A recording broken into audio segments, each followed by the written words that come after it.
In the previous section, we learned the truth that, firstly, humans are products of evolution. In other words, humans are animals. Essentially, we serve our genes to multiply and spread. We strive to survive and thrive, find food, find a mate, and constantly work for our own happiness and that of our descendants. When we succeed in these endeavors, we feel happy. But this happiness is actually designed by our genes. The second point is that after entering the age of civilization, we are no longer entirely animals. Yet, the actions that once benefited us, driven by our genes, now often come with troubles and suffering. This means they are no longer suitable for the modern era. The joys they bring are short-lived, so we humans never feel truly satisfied. It is precisely this dissatisfaction that pushes us to constantly seek fleeting pleasures to serve our genes. This is what our brains always want us to do. We don't realize it, so we live in a rush on the hedonic treadmill, pursuing endless gratification that never reaches a destination. The Buddha called these limitless gratifications suffering. From an evolutionary perspective, Robert Rigg calls this an illusion. And we are living in an illusion, tricked by our own brains. In this session, we will continue to explore how not to be deceived by our brains, how to gain profound wisdom and live happier lives. First, try asking yourself a question. If the brain tricks us, is the one being tricked truly us? The Buddha spoke of Anatta, or no self, very early on. Anatta means there is no I. When Buddhism talks about no self, it often emphasizes that we must clearly understand the 5 aggregates of no self. Nothing is I, nothing is mine. Is your body truly yours? Of course, if this body isn't me, then who is it? But do you truly control this body? It gets sick, it feels pain, it ages, it brings you all sorts of problems that you cannot control. This physical body is certainly not you. So, what about emotions? Emotions are definitely mine. I can feel everything in my mood. But if emotions are yours, why do they constantly work against you? You must know that the vast majority of troubles in this world stem from emotions. The Buddha demonstrated to us that the 5 aggregates, 5 elements or groups combined form a human being. In other words, a human is an aggregate of these 5 elements. All are empty, none are you, because you cannot control them. If there is no self, if nothing is I or mine, then why do we always try to convince ourselves that their asterisk is asterisk a self? This aspect also has its own evolutionary significance. If we doubt even ourselves, how can we maintain normal functioning? How can we show others that we are rational and in control? How can we be trusted and cooperate with others? Therefore, we must convince ourselves that I exist to act in a way that benefits our survival. You can see that during evolution, only after developing the concept of self did we truly become independent of others. Only then could we possess material things, form a family, and protect ourselves. The concept of self helps us survive, but it also comes with an equivalent price. We bear too much suffering and trouble. So why do I do things that cause me pain? It's because anatta means there isn't a single self, not a singular I. You must understand that our brains are actually composed of many small modules, about 7 main ones. All were formed in primitive society. These are the modules for self-preservation, attracting a mate, retaining a partner, establishing friendly relationships, caring for kin, maintaining social status, and preventing disease. These 7 modules are the most basic in our brain for maintaining existence. So, which module will be in charge and direct our brain? It's not certain which module will dominate. These modules are not 7 separate domains, they interact and compete within the human brain. Sometimes one module takes precedence, sometimes another. What we call reason, controlling the situation, is largely just a tool to convince ourselves, dependent on our emotions. Humans are fundamentally driven by emotions. The book provides an example of a classic experiment in behavioral economics. A group of men was given money and offered 2 choices: either take it immediately and use it now, or wait for a period and receive a higher interest rate. Naturally, these men chose to wait for the higher interest. This is a very rational decision. However, the experimenters introduced another factor. They showed them an image of a very beautiful woman. The men who had previously made the rational decision to wait for future interest then lost their patience and wanted to take the money immediately. Researchers analyzed that upon seeing the image, the attract a mate module in their brains became more active. For men, wanting to find a wife means acting decisively, being willing to pay a certain price, so they cannot patiently wait. This module directly influenced their rational decision. You can imagine our brain as a chaotic parliament.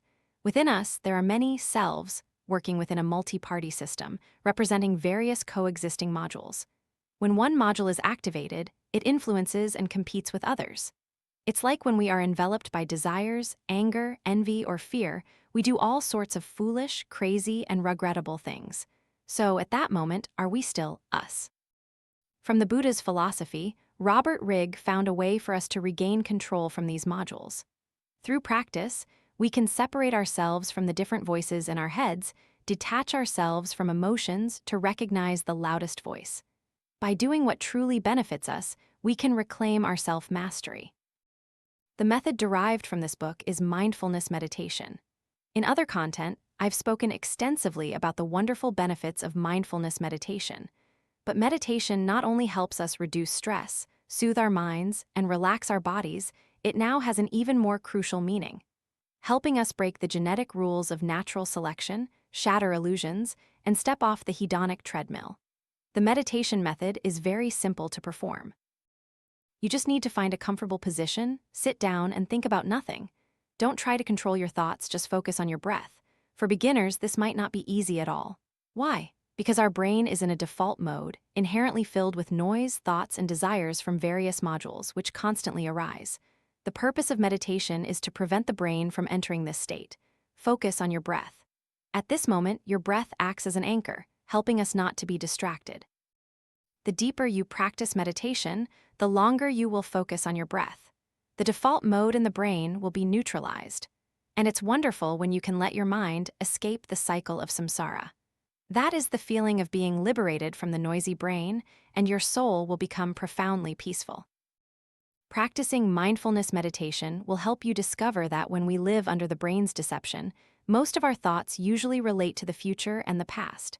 We either worry about the future, focusing on plans and desires, or feel regret or self-satisfaction about what has happened. Our thoughts often oscillate between past and future, but we inadvertently miss the present. What is mindfulness? According to the definition provided by Mindfulness Master Kazan, mindfulness is the awareness that arises when our attention is intentionally and non-judgmentally placed in the present moment. Besides present moment, another crucial word in this definition is non-judgmental, meaning not being swayed by the brain's own judgments of good or bad. The author, Robert Rigg, recounted a time when he meditated to the point of being able to separate himself from physical pain. At that time, Robert Rigg had a terrible toothache. The more he fought and thought about it, the more painful it became. But when Robert Rigg became an outsider, observing his toothache without judgment, the negative emotions suddenly vanished.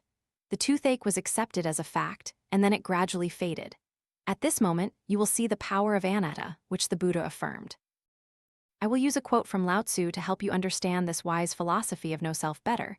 The reason I suffer greatly is because I have this body. This means, why do I hurt? Because I have this body.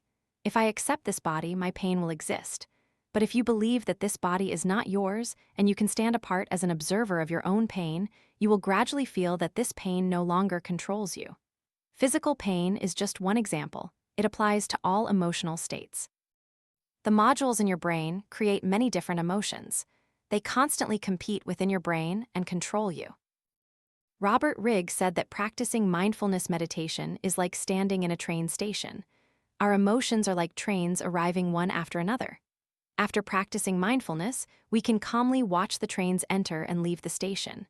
However, we don't board them, and eventually, we silently watch these trains depart. This is similar to all the strong thoughts and emotions that arise in the mind, but we will not struggle. We don't fight against them, don't force them to disappear, accept their presence, acknowledge that they are here, and then they will never control us again. Meditation helps us become more present in daily life, and our negative feelings become easier to manage. You will no longer lose your temper at the car, honking loudly behind you the moment the light turns green. You will no longer feel out of control or yell at loved ones as you did before. You will no longer waste money on arbitrary, extravagant shopping. You will no longer have hatred, greed, and selfishness clouding your eyes, and you will no longer be lazy. In Buddhism, there is another important doctrine related to anatta, emptiness, Sunyata. Emptiness does not mean nothing exists. It means that things do not exist in the way we perceive them to. The nature, essence, and meaning of things are subjectively imposed by us. In daily life, we assign meaning to everything and then assemble them into a gigantic picture in our brain. We decide whether something is good or bad, right or wrong, all through the lens of materialism. A common shirt may not be worth much, but what if it's the shirt Steve Jobs wore in a famous photo? If you are an avid fan, you might be willing to pay a lot of money to participate in an auction. But the remarkable thing is, after you've bought the shirt, the auction house calls you and says, "Sorry, sir, the shirt you have in your hand is a common shirt. We made a mistake. We will send you the actual shirt Steve Jobs used later." This is just a hypothetical scenario, but it has a solid basis for you to ponder. How would you feel then? You would see the item you once thought was incredibly valuable now as something you want to discard. The nature of the shirt remains the same, but your thoughts have completely changed. A beautiful house, a sweet lady, a foreign city, a beloved home. Our perception of everything is subjective. We always view objects and events with an adjective and an emotional judgment, then reconstruct the entire world in our brain based on these descriptions and judgments. In an experiment, a group of people drank the same type of wine, but researchers intentionally labeled two bottles with different prices, one cheap, one expensive. Yet, most people claimed the expensive wine tasted much better. Are we living in vain pretense? Researchers conducted brain scans of the participants and found that when drinking both wines, the region responsible for taste was activated identically. But when they drank the more expensive wine, the region responsible for feelings of pleasure and reward was activated. That's why most people believed the expensive wine tasted better. This is not hypocrisy, it is a brain reaction. We are completely deceived by this reaction. Another experiment involved students from two universities watching a game between their two schools and asked to evaluate which team committed more fouls. The result was that both sides accused the opponent of committing fouls frequently. This is tribal psychology. We all have different understandings of the same event, and those understandings are collectively subjective. Based on such conclusions, we often attribute an enemy's violent behavior to their inherent nature. And if they do something benevolent, it's seen as a trick. This also explains why people always like to demonize certain individuals, especially leaders of hostile nations. If the leader of that country is evil, then the soldiers and people of that country are also seen as not good. That's why during World War II, the United States was able to drop atomic bombs on two Japanese cities instead of Japanese military bases. Innocent civilians died, yet the government faced almost no opposition from the American people. Isn't this an illogical attribution coupled with tribal psychology? Of course, the tribal psychology of ordinary people like us won't lead to such severe consequences, but it always impacts our perception and moral consciousness. Perhaps nothing is truly objective and fair. If achieving consensus through negotiation were simple, then why, with the advancement of human civilization, has violence always escalated and war never subsided? In today's world, small nations seek protection from larger ones, but even large nations, despite the threat of nuclear annihilation, frequently engage in conflicts. It's naive to say that meditation can save the world. But if enough of us achieve the profound insight from mindfulness meditation, it seems tribalism could be avoided. Conflicts based on class and religion could be reduced, and much chaos and slaughter could be prevented, couldn't they? So, what changes will a lifestyle no longer attached to materialism bring us? Even in a wild blade of grass by the roadside, you can find its beauty. Even with someone you deeply dislike, you can calmly accept them. The poet Rumi once said, "Your task is not to seek for love, but merely to seek and find all the barriers within yourself that you have built against it." The subjective nature attached to everything is unreal.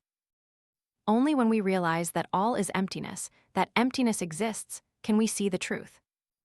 In this discussion, I mainly talked about two important concepts in Buddhism: Anatta, no self, and Sunyata, emptiness.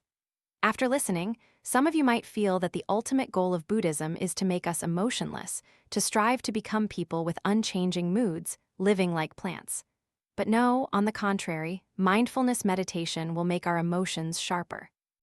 The function of mindfulness meditation is to observe emotions carefully and clearly, helping us not to passively follow the brain, but to differentiate, control our will, and consciously choose positive emotions for ourselves, such as joy, happiness, and love. We will also gain the ability to reshape the nature of things, and most importantly, we will live as our true selves. Finally, the author says, meditation has genuinely made me happier, and the happiness I experience now is connected to a truer knowledge of the universe than ever before. I think happiness based on truth is better than happiness without a foundation. That's why I say any increase in happiness that mindfulness meditation brings to your life is especially worth the effort, because these are reliable increases in happiness. Buying an expensive handbag or car is an increase in happiness within an illusion. I hope everyone can make a courageous choice for themselves. Choose and take the red pill, just like Neo in the movie The Matrix.